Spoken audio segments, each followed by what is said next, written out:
The discussion of today's lecture is microprocessor 8085 pin diagram. In this particular lecture, we will be discussing how microprocessor 8085 communicates with external devices and how it receives signal from the external devices. Both the communication from microprocessor and communication to the microprocessor. Or we can say how various signals are passed from the microprocessor 8085 to the other devices that are connected to the processor. For example, microprocessor generates signals like address signals.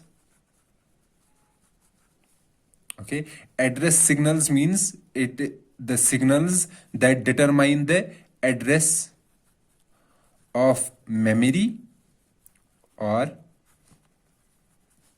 some input output device. Okay, so it also needs, this microprocessor also needs to send data signals, and data signals can be sent again to the memory or to the input output device, or also it can receive data from the memory or input output device. Okay, so basically the main aim of today's lecture is to discuss that if this is our microprocessor. Okay, so we have already completed most of this in our previous lectures, what is inside this microprocessor 8085. Okay, so inside we know that what is there inside in the microprocessor 8085, but we need to discuss how this complete structure, this complete microprocessor will be able to communicate with the external devices, or also how external signals can be provided as input to the microprocessor 8085. Okay, so for giving any signal to any device, any microprocessor, there are some pins, or in layman terms, we can say these are the connection terminals. Connection terminals, or simply we call pins. So each pin can take one signal, or we can say it can take one bit as input, or it can provide only one bit as an output. Okay, so if we have a microprocessor, now let's say, for example, we know that our microprocessor 8085 provides data that are 8 bits. So it takes in 8 bits data, or it also gives output as 8 bits data. So to communicate these 8 bits to the outside, or to receive these 8 bits from some external device, it needs 8 pins, 8 data pins, because each pin can be used to give out or take in one bit at a time. So these 8 bits together will form data pins. Okay, likewise microprocessor also needs to generate address signals and to send these address signals to external devices, and we know that for sending signals to external devices, it needs pins through which it connects to those external devices. Okay, and as we know that our microprocessor 8085 generates address signals, so it needs address pins as well.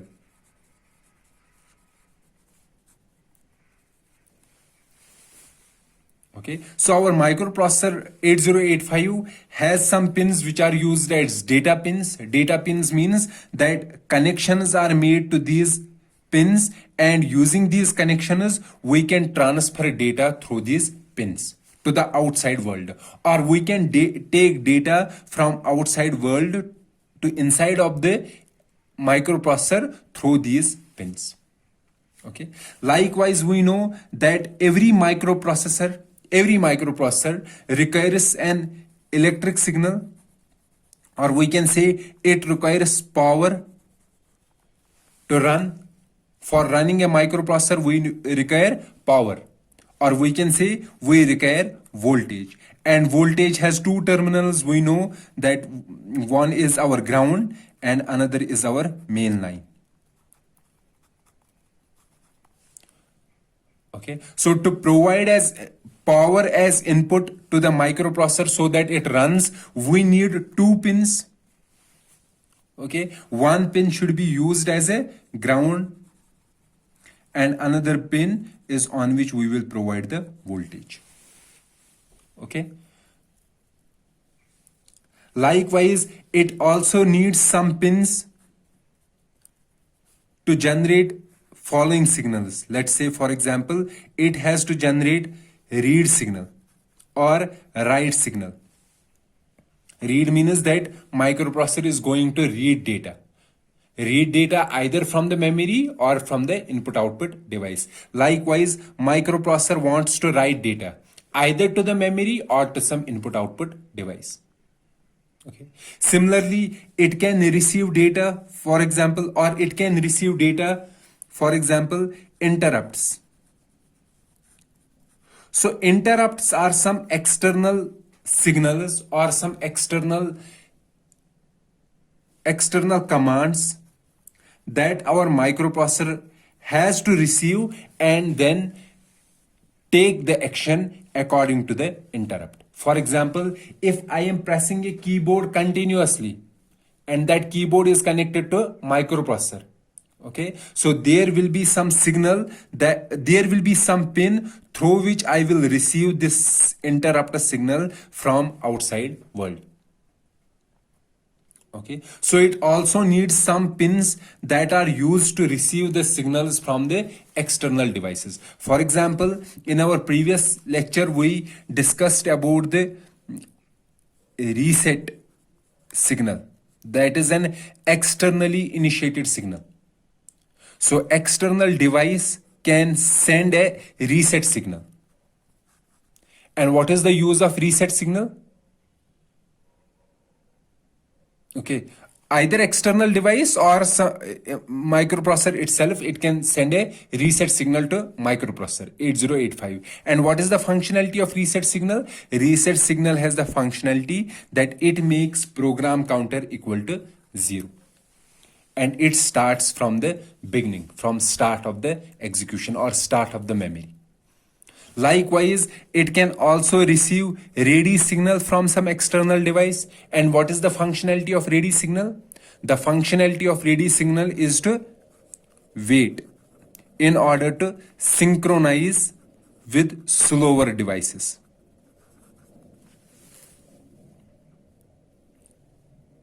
Okay, so microprocessor 8085, it should also have these pins. For example, it should have a reset pin, so that if anyone wants to send a reset signal to microprocessor, it will send on this pin, and then microprocessor will receive data on this reset pin and will take the action accordingly. Likewise, we should have another pin attached to a microprocessor that is called a ready pin, on which we can send a ready signal. Okay. Similarly, we know that every microprocessor works according to some clock. Okay, and every clock has a frequency. Basically, we need to provide frequency as input to a microprocessor, and based on this frequency, it generates clock signals. Clock signals in order to inform all the other devices that how you have to perform, or according to which clock we should perform. So when should be the start of the clock and when should be the end of the clock. So it will receive input as the frequency and it will provide output as clock signal to all the other external devices in order to synchronize with this microprocessor. So here I have listed some of the signals here for which a microprocessor requires some pins or a single pin to receive that particular signal or to send as output to some external devices or external entities. So every microprocessor has some specific pins for specific purposes.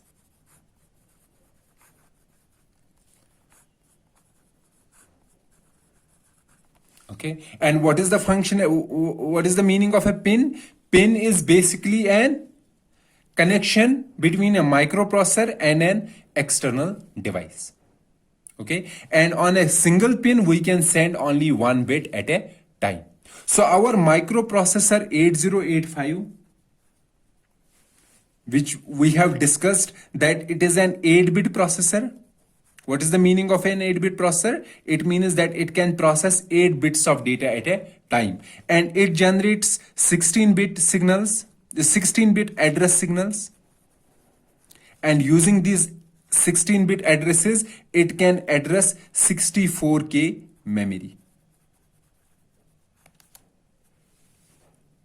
Okay, this microprocessor 8085, it has 40 pins available on it, and using these 40 pins it can communicate with external devices which can be attached to a microprocessor. For example, the external device may be memory or some other input-output device. Input-output device in a sense, for example, keyboard, monitor, or some other device. So using these 40 pins, it can communicate with the external devices, and also using these 40 pins, it receives some specific input. Specific input is in a sense, if we have to apply power, or we have to provide as input frequency to the microprocessor. Frequency means it generates a clock. Okay, our microprocessor 8085 does not have an inbuilt clock. So please remember this, it does not have an inbuilt clock.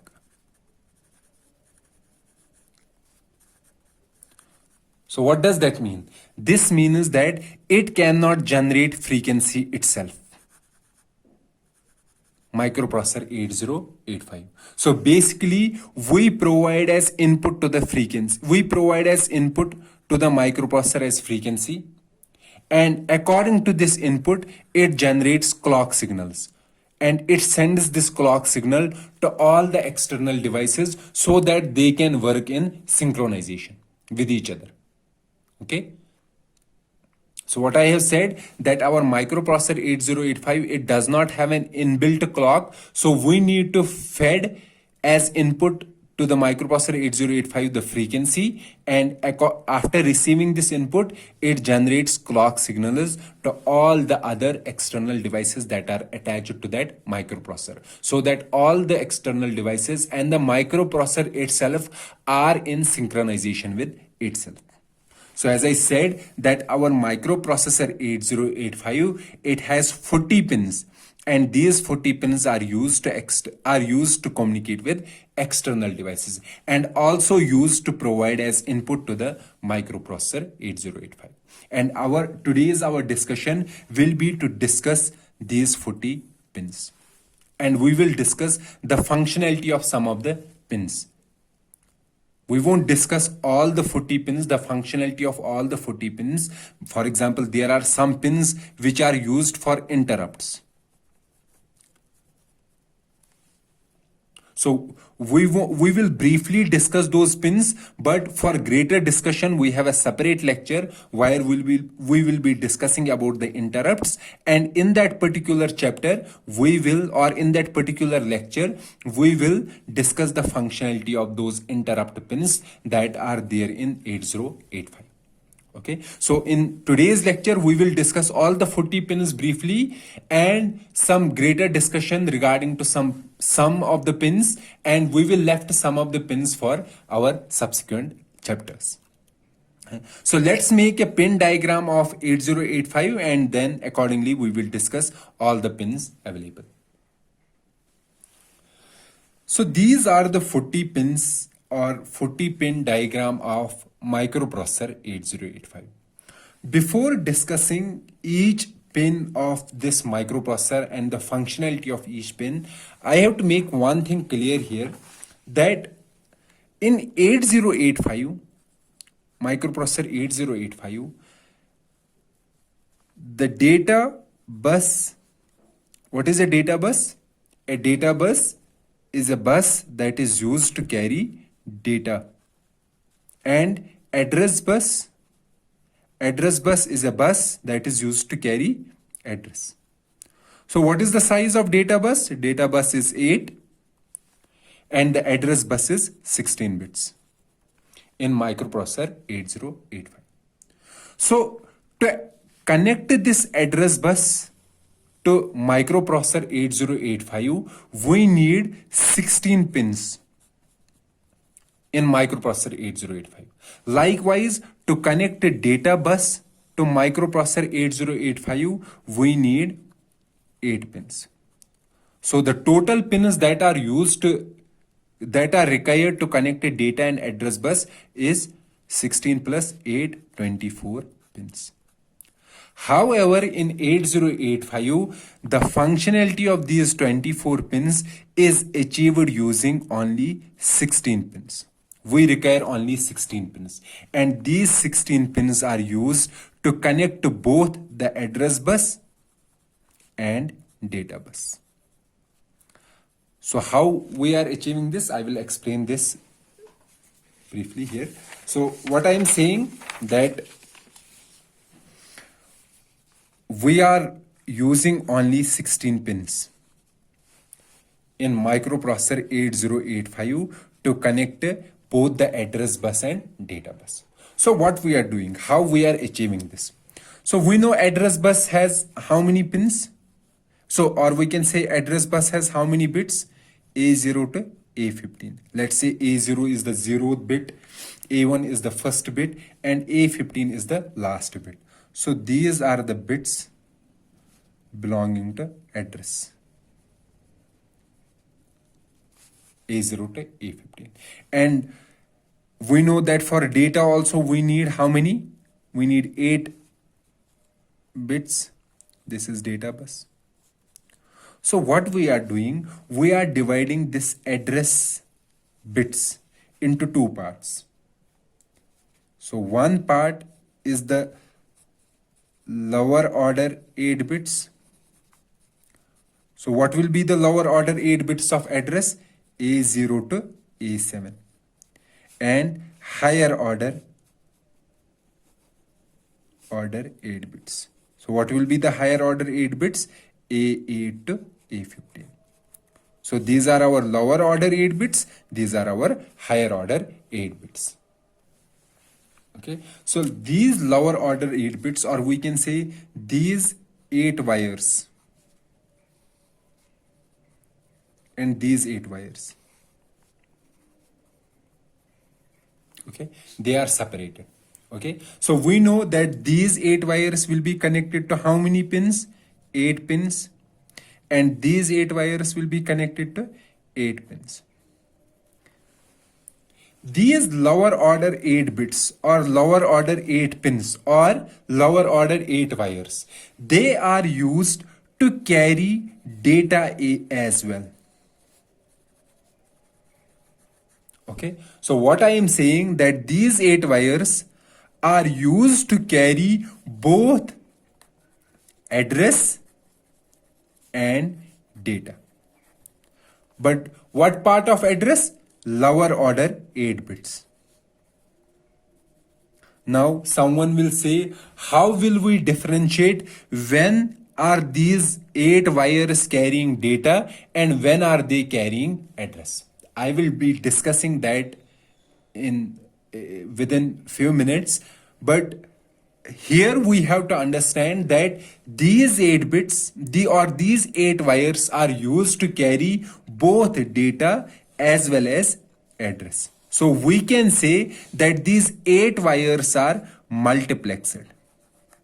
Multiplexed means that they are used to carry both address and data. However, we need a mechanism to differentiate when these wires are carrying data and when these wires are carrying address. And we have to discuss this mechanism as well. But at this particular point, you have to understand that there are 8 pins in the microprocessor, and these 8 pins are multiplexed. Multiplexed means that these 8 pins are used to receive data, or these 8 pins are used to carry data as well as address. But what are these 8 pins? They are used to carry 8-bit data and 8-bit lower order 8 bits of the address. Okay, so instead of naming these as A0 to A7, we name these 8 bits as AD0 to AD7. Means these 8 pins are used to carry address at one point of time and data at other point of time. So you have seen that using 16 pins, only 16 pins in 8085, we can include both the address bus as well as data bus. And how we are achieving this? By multiplexing lower order 8 bits of the address. Or we can say the lower order 8-bit wires of the address bus are used to carry data as well as address. And we need a mechanism to differentiate between the address and data. So we need a mechanism to differentiate when these 8 wires are carrying data and when are they carrying address.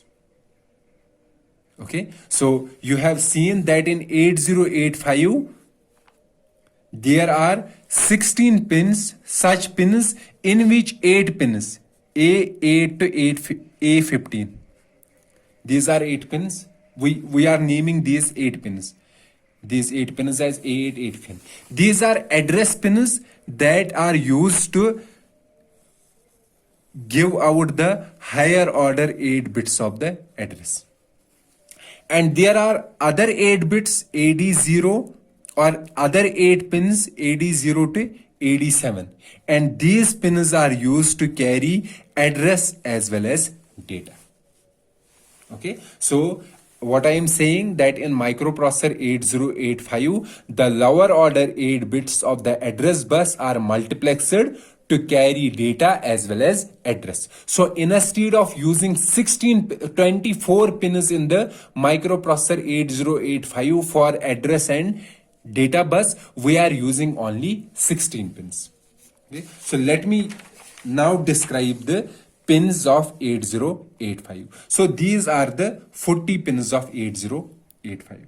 Among these 40 pins, this particular pin, 20th pin, this is used for ground. Okay, VSS is ground voltage. And this 40th pin is used for to apply the actual voltage. So 20th pin is for ground and 40th pin is for voltage. Okay, so these are used for providing as input power to the microprocessor, or we can say these two pins 20 and 40, these are input pins. Fine. Now after these, so these pins were power pins, or we can say power supply. And both these are input to the input to the microprocessor 8085. Then there are two more pins, 1 and 2. Here we are giving two signals, X1 and X2.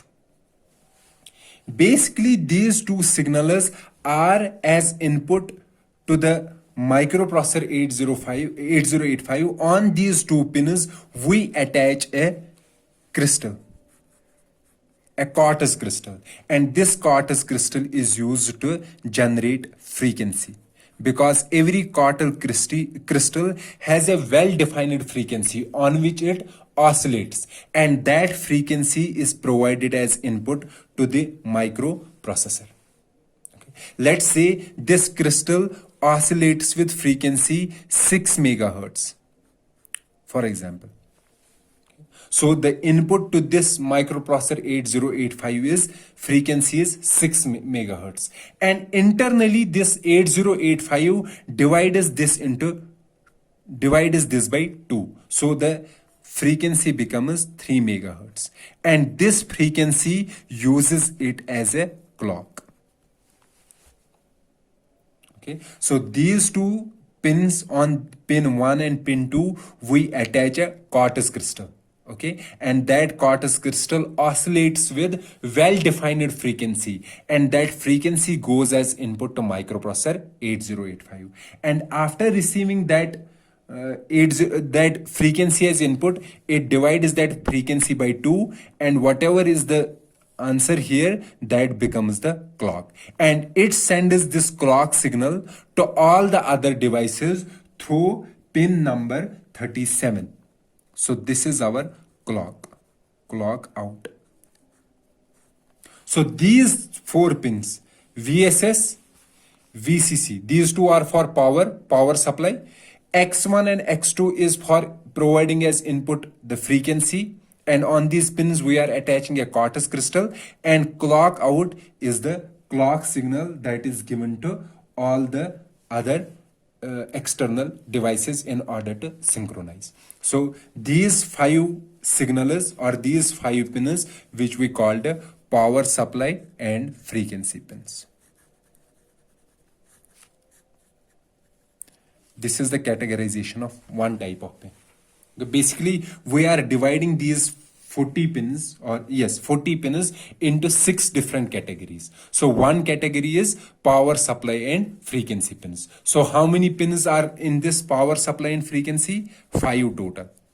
And among these 5, 2 are used for input as power supply, 2 are for input as frequency, and 1 is output as clock signal. Okay. Then comes the other group of pins, and other group of pins is the address pins. And how many pins are used for address? We require 16 pins. Why 16 pins? Because our address bus is 16 bit, and to connect that 16-bit address pins we need to connect that 16-bit address bus we need 16 pins, and the 16 pins that are used in microprocessor 8085 for address are the following. So these particular pins, for example, so pin this 21 is A8, this is A9, this is A10, this is A11, this is A12, this is A13, this is A14, and this is A15. Okay. So A8 to A15 are the following, 21 to 28. And we know these A8 to A15, these are the higher order 8 bits of the address. Now remains how many? 8 more bits. And what are those 8 more bits? A0 to A7. Okay, and these A0 to A7, we know the pins that are used to carry these lower order bits of address, they are also used to carry data. So instead of naming these as A0 to A7, we name these as AD0 to AD7. So what are the other address pins? So other address pins address pins start from this particular location. So pin number 12. So AD0, AD1, AD2, AD3, AD4, AD5, AD6, and AD7. So 21 to 28 carry the higher order 8 bits, and 12 to 19 carry the lower order 8 bits. And the same pins are also used to carry the data. Okay, so address pins has 16, and the other category of pins is data pins, and these pins are also included in this category as well, because the 8 pins AD0 to AD7, these pins are multiplexed. Multiplexed means that at one point of time they are used to carry address, and at other point of time they are used to carry data. Okay, so this is the third category of pins. So up to this point, how many pins are we have completed? 16 plus 5, that is 21. So 21 pins are done. Now we have to discuss remaining 16 pins, remaining 19 pins. So the fourth category of pins are the control and state signal pins. Control and status signal pins. So what are control and status signal pins? Basically, these pins are used to send the control and status signals. So what is the meaning of control and status signals? For example, if our microprocessor has to send a read or write signal to a memory. So these kind of signals, for example, if the microprocessor has to read data from the memory, it has to send a read signal to memory that I want to read data. If it has to write data to the memory, then it will send a write signal. Okay, so these are control signals that are sent by the microprocessor, and for sending any signal, we know that we require a pin, and these pins are called control pins. Likewise, we need status signals. Basically, status signals are used to identify various operations that are undergoing in the microprocessor. For example, some of the undergoing operations are, if I have to I am performing a read operation but on some input output. So these signals, these status signals, if I have to send a signal to some external device, that what I am currently doing, what is my current status of the microprocessor, whether it is reading something or it is writing something. So that status is provided to some external devices using the status signal pins. Okay, so let's discuss the control and status signal pins that are available in microprocessor 8085. Basically, there are total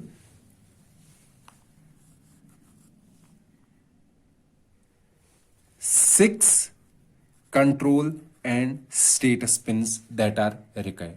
Among these 6, 4 are control signals and 2 are status signals. And from these 4 control signals, these are, one is ALE. I will explain this signal, or ALE pin.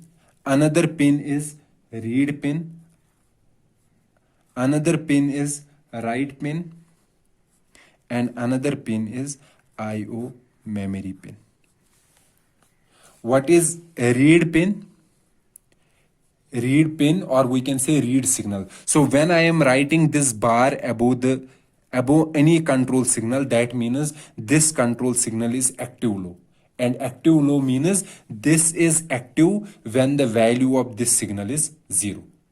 Okay, so this is read signal, this is write signal. This signal is input output memory. This means that if this signal is 1, that means I am performing an operation on some input output device. And if this signal is 0, that means I am performing operation on memory. For example, if I am performing read operation on memory, then this signal will be 0 and this signal will also be equal to 0. That means if this signal is 0 and this signal is 0, both are 0, then what does this mean? This means I am performing read on memory, or we can say we have memory read. Likewise, if this signal is 0 and this signal is 1, then this means I am performing read on some input output device. or we can also say input output read. Okay, so there are different combinations possible: read 0, this 0, read 1, this 1, or with write also. If I am performing write on memory, then this will be 0, this signal will be 0. If I am performing write on some input output device, then this will be 0, this signal will be 1. So what is the functionality of these three signals? Read signal is used when I want to read data. Write when I want to write data. Input output or memory, this is used to determine whether I want data from the input output device or from the memory. Then remains this signal ALE, which we also called address latch enable. Okay, address latch enable. This particular signal is used to differentiate whether the least significant bits or least significant address pins. So what are the least significant address pins? These 8 pins, AD0, AD1, AD. These 8 pins, whether they are carrying address or differentiate whether they are carrying address or data. If this signal is 1, that means these 8 pins are generating address. Okay, and if this signal is 0, that means these 8 pins are carrying data. Are you able to understand me? So what I am saying, this address latch enable signal or address latch enable pin is used to give output the signal, and that particular signal is used to differentiate whether these 8 pins are giving out the data or receiving the data, or they are used for the address. If this signal gives out 1, that means, or if we receive the output from this pin as 1, that means these 8 pins are the address pins. And if the output is 0, then these 8 pins are the data pins. Okay, and I will explain why this ALE is called address latch enable, why this specific name. Functionality, I have already explained it, what is the functionality, but why this particular name, why this address latch enable, I will explain the logic behind the name as well. So these are the 4 control signals, and apart from that we have 2 status signals. One status signal is S0 and another is S1. I will explain the functionality of these status pins as well. Let's see where these pins are actually located on our microprocessor 8085. So in our 8085, this read, write and ALE. Read pin is this 32 pin. Write pin is 31 and 30th is ALE. 29th pin is S0, this is our status pin, and 33 is our S1. And above 33 is 34, this pin is used for input output memory signal. Okay, so this was the location of control and status signal pins on our microprocessor 8085 pin diagram. So let me explain the functionality of these pins. Whenever microprocessor is, for example, performing an opcode fetch. Opcode fetch means fetching the opcode. What is an opcode? Opcode is depicting what type of instruction I have to perform, whether I have to perform add, multiply, divide, or some other instruction. So this is the functionality of instruction. So fetching this opcode fetch, when my microprocessor is fetching the opcode, Where from I have to fetch? Basically, I have to fetch from the memory. Okay, get the instruction from the memory. If I am doing opcode fetch, that means these signals will be 1 1. This will be 1, S1 will be 1. Okay, if I am doing memory read, what read? Memory read. In that particular scenario, S0 is 1, S1 is 1. If I am doing memory write, okay, then in that specific case, S0 is 1, S1 is 0. If I am doing input output read, okay, input output read, then this is 0, this is 1. And if I am doing input output write, then this is 1, this is 0. Okay, so these are some of the values of these pins. When I am doing opcode fetch, it is 1 1. When I am doing memory read, it is 0 1. When I am doing memory write, it is 1 0. When I am doing input output read, 0 1. When I am doing input output write, 1 0. Now somebody will say that this is 1 0, this is memory write, and this is input output write. How will we differentiate whether I am currently doing input output write or memory write? Because in both the cases we have the same value, 1 0 1 0. How will I differentiate? So we will differentiate by checking the IOM signal. Okay, if this signal is 1, that means I am doing this particular operation, input output write. If this signal is 0, then that means I am doing memory write operation. Okay, because when this signal is 0, that means memory operation is happening, and when this signal is 1, that means input output operation is happening. So what I am saying, that if these two status signals have the same value for two cases, for example here this case and this case, or this case and this case, then in that particular scenario we have to check this particular signal, this control signal, and we can differentiate what type of operation is currently happening in microprocessor 8085. So this was all about the control and status signal pins. So how many pins are there? Total 6. So how many pins we completed? 16 address pins, 5 power and frequency pins, and 6 control and status pins. So the total is 27. So 27 pins have been completed. Now remains the 13 pins.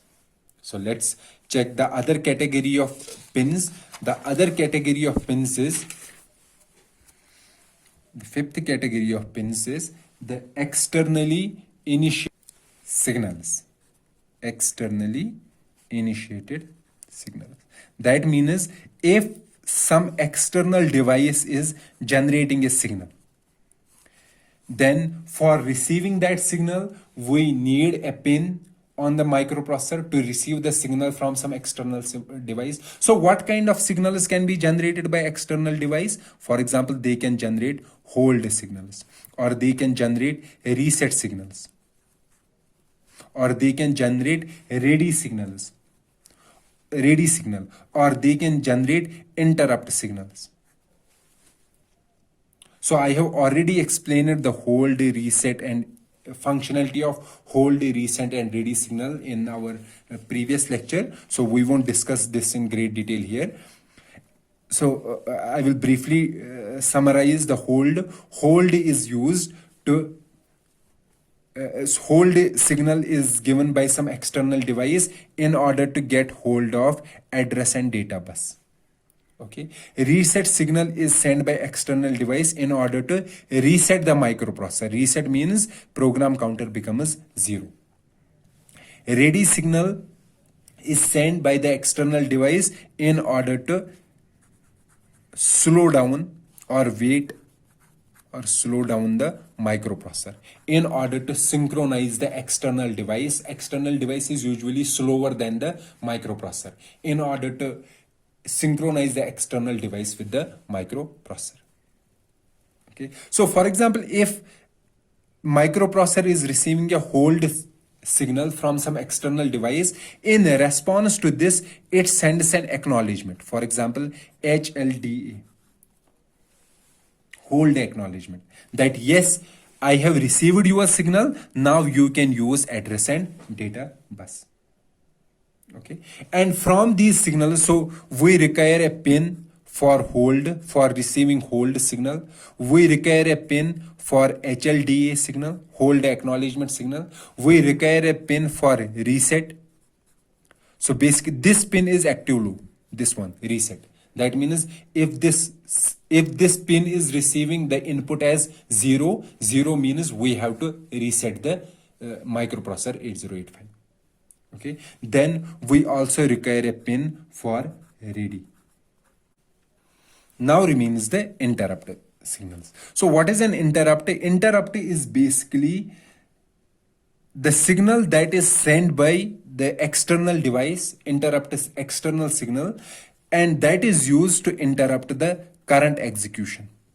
So whatever execution or whatever our microprocessor is currently executing, it should keep that program in waiting state, and it should first handle this interrupt signal.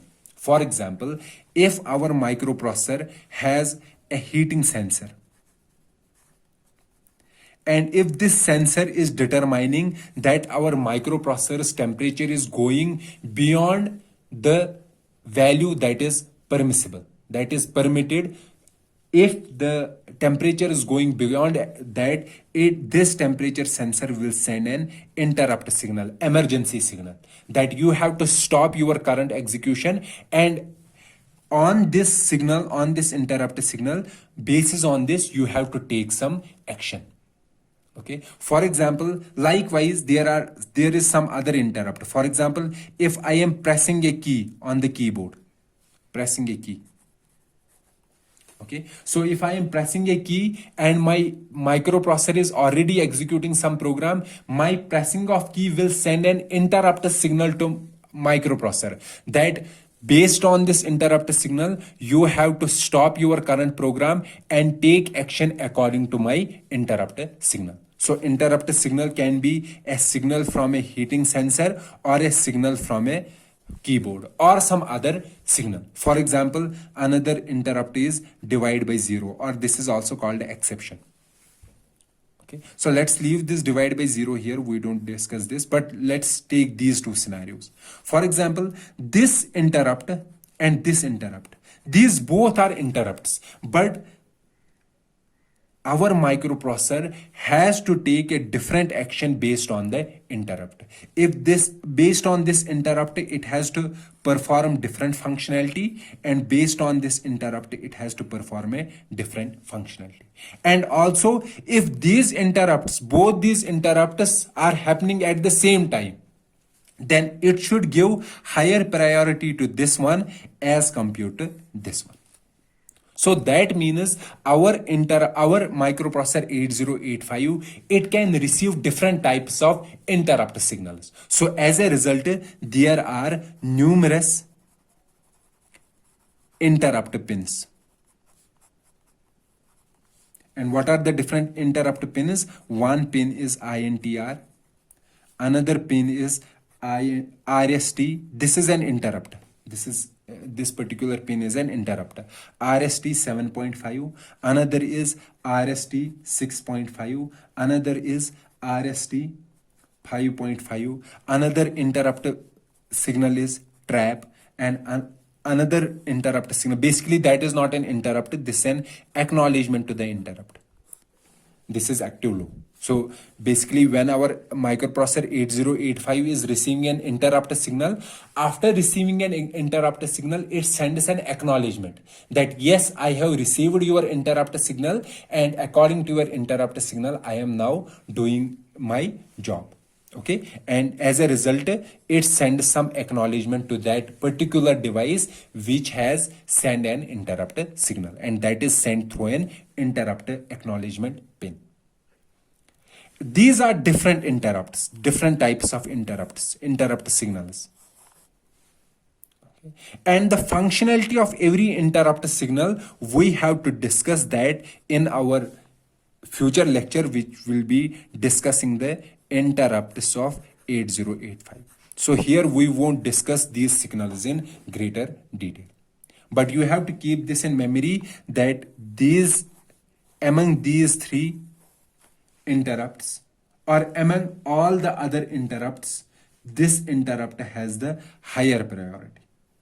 RST 7.5, then followed by RST 6.5, and then RST 5.5.